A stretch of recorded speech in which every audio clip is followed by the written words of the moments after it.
రండి ముందుకి. 6వ అధ్యాయము 15వ వచనం. ఈ ప్రకారము ఏలూలు మాసము, ఏలూరు కాదు, ఏంటది? ఏలూలు మాసము.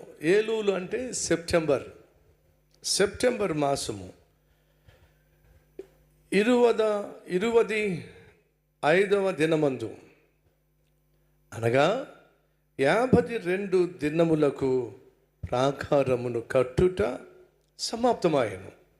సో నెహెమీయా వాస్తవంగా అక్కడికి వచ్చిన ప్రధాన కారణం ఏమిటంటే ప్రాకారములను నిర్మించాలి.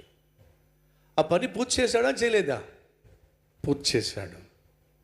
నా పని అయిపోయింది అని చెప్పేసి ఇక వెనక్కి వెళ్ళిపోయాడా అండి? బంగారం లాంటి ఉద్యోగం ఉంది అక్కడ, రాజు పక్కనే నిలబడేటటువంటి ఆధిక్యత ఉంది, అంత గొప్ప ఉన్నతమైన బహు విలువైనటువంటి ఉద్యోగం నాకుంది, దేవుడు నాకు ఏ పని అయితే ఇచ్చాడో ఆ పని చేసేసా. కాబట్టి ఇక నేను మళ్ళా నా ఉద్యోగం నేను చేసేసుకుంటా అని పరుగులు తీశారు అనుకుంటున్నారా? మనలో చాలామంది సేవను కూడా ఒక ఉద్యోగంలాగా చేస్తారు. దౌర్భాగ్యం. సేవ వేరు, ఉద్యోగం వేరు. ఇంటి పని చేసుకోవాల్సి వస్తుంది. అలాంటి వాళ్ళు పొరపాటు కూడా మాట్లాడట్లా. మనలో కొంతమంది చాలా కష్టాలు గుండా, చాలా సమస్యల గుండా వెళుతూ కూడా, అనేక పోరాటాల గుండా వెళుతూ కూడా, ఇంట్లో సరైనటువంటి అనుమతి లేకపోయినప్పటికీ కూడా దేవుని సన్నిధికి వచ్చి ప్రార్థన చేసుకోవాలి, వాక్యం ద్వారా ఆదరించబడాలి, ధైర్యాన్ని పొందుకోవాలి అనే ఉద్దేశంతో దేవుని సన్నిధికి వస్తారు.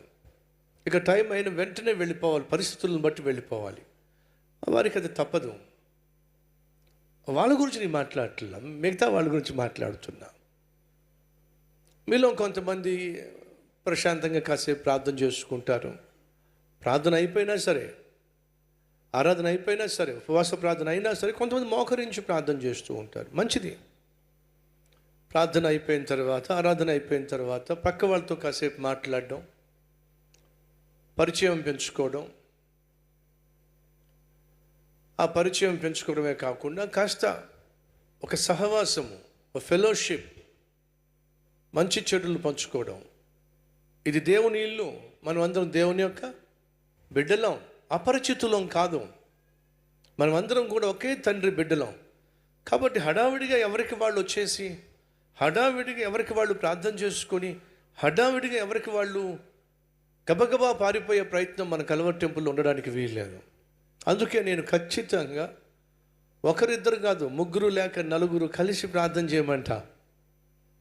మీ కుడివైపు ఉన్నవారికి మీ సమస్యను చెప్పండి, ఒకరి కోసం ఒకరు ప్రార్థన చేయండి. బైబిల్ సెలవిస్తుంది, ఒకరి కొరకొకరు ప్రార్థన చేయండి, ఒకరి భారమును మరొకరు వహించండి అని బైబిల్లో ఉంది. అది సంఘం అంటే, అది సహవాసం అంటే. ఆదరాబాదరగా రావడం, హడావిడిగా వెళ్ళిపోవడం, దయచేసి అది మానుకోండి అని చెప్పి ఇక్కడే రాత్రంతా ఉండిపోండి అని చెప్పి అంటలేదు సుమా. ఆరాధన అయిపోయిన తర్వాత ఎవరింటికి వాళ్ళు వెళ్ళాల్సిందే కదా, కానీ పారిపోయే విధంగా వెళ్ళకండి. తప్పని పరిస్థితుల్లో తప్పక వెళ్ళాల్సిన వాళ్ళు ఖచ్చితంగా వెళ్ళిపోవాల్సి ఉంటుంది, నేను కాదంటల్లా.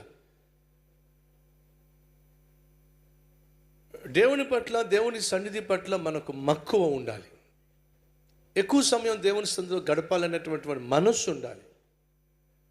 దేవుని సేవలో పాల్పంచుకుంటున్న వాళ్ళు 10 నిమిషాల ముందే నేను దేవుని సన్నిధికి వెళ్ళాలి, సేవ చేయడానికి వెళ్ళాలి అనేటటువంటి మనస్సు ఉండాలి. అలాగే సాయంత్రం పరిగెట్టేసేయాలి, పారిపోవాలనే మనసు కాదు. ఇచ్చిన బాధ్యతల్ని నిర్వర్తించానా లేదా? కొంతమంది మహానుభావులు ఉంటారు, వాళ్ళకి ఏ బాధ్యతలు ఉండవు, వస్తారు వెళ్ళిపోతారు. నేను కొన్నిసార్లు జ్ఞాపకం చేస్తూ ఉంటాను సేవ చేసే వాళ్ళని. మార్నింగ్ 8:30 నుంచి సాయంత్రం 7 o'clock వరకు మీరు అసలు ఏం చేస్తారో రాయండి అని అంటే వాళ్ళు తిప్పలు పడతారండి. ఏం చేస్తారో రాయమంటారు ఏమిటంటే, మేము చేస్తే కదా రాయడానికి. ఆ పెన్ను ముందుకు వెళ్ళదు. మొదటి పాయింట్ రాసిన తర్వాత ఇంకేముంది చేయడానికి, ఏముంది చేయడానికి, చేసేవాడికి చేసినంత సేవ మన కలవటెంపులో ఉంది. చెయ్యాలే కానీ, బాధ్యతను తీసుకోవాలే కానీ, ఎంత బోల్డ్ అంత సేవ ఉంది. బోల్డ్ అంత సేవ పెట్టుకొని ఈరోజు ఏం చేయాలో నాకు అర్థం కావట్లేదు అని చెప్పి అనుకుంటాడు. చూసారా, వాడు సేవకుడు కాదు, పనికి మనలోడు. ఎందుకంటే సేవకు వచ్చాడు కానీ ఏం సేవ చేయాలో వాడికి అర్థం కావట్లా. ఈరోజు ఏం చేయాలో రాద్దామంటే తెలియటల్లా. కారణం తెలుసా? భారము లేదు, బాధ్యత లేదు.